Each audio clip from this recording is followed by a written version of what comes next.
Rome Rome भाइयों. तर जय शिवराय मित्रांनो, स्वागत आहे परत एकदा आपल्या एक नवीन मिनी व्लॉग मध्ये. तर आज आपल्याला थोडं बाहेर जायचं आहे.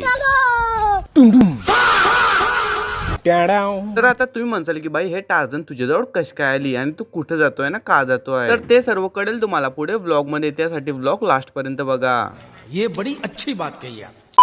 तर आधी तर आलो आम्ही सावद्यामध्ये, पण आपल्याला सावद्यामध्ये पण काही काम नव्हतं म्हणून तिथून आलो आम्ही फैजपूर मध्ये. पण आपल्याला फैजपूर मध्ये पण काही काम नव्हतं. तर आपल्याला सावद्याला पण नाही आणि फैजपूरला पण नाही, तर आपल्याला जायचं होतं बाई हिंगोणे या गावामध्ये. तर आता तुम्हाला प्रश्न पडला असेल की तुमचा भाऊ इथं का आलाय, तर ते तुम्हाला पुढे ब्लॉग मध्ये कळेलच. पण मी ह्या गावामध्ये आज फर्स्ट टाइम आलो आहे. तर चला मग, ज्या कामासाठी आम्ही इथं आलो होतो ते काम पण तुम्हाला दाखवूनच देतो. काकांना थोडा कंबरचा प्रॉब्लेम आहे ना, तर त्यासाठीच आम्ही इथं इलाजासाठी आलो होतो. तर हे बाबा ना बाई आधी चेक करता आणि त्यावरती मग अशा पट्ट्या लावून देता. पण बाकी आता याचा फरक पडतो किंवा नाही पडतो हे तर पुढे कळेल. जर का तुम्ही आतापर्यंत फॉलोच केलं नसाल तर वाट कशाची बघताय यार, फटाफट फॉलो करून घ्या. आणि मग का बाई पट्ट्या लावून झाल्या, मग लावली टार्झनला चाबी, निघालो मग परत घरी जाण्यासाठी.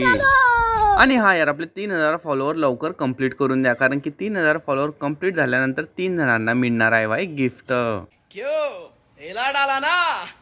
आणि मग का बाई तिथून सरळ सरळ आलो आपल्या घरी. आणि घरी आल्यावर बघतो तर आपल्या व्लॉग मध्ये येण्यासाठी आमच्या गावातली चिल्लर पार्टी पण आलेली होती. तर बाई यांना जर माझ्या हातामध्ये मोबाईल दिसला ना, तर यांचं एकच चालू असते की बाई आम्हाला तर घ्या आधी व्लॉग मध्ये. चला मग आजच्यासाठी एवढंच, भेटू अशाच नेक्स्ट व्लॉग मध्ये.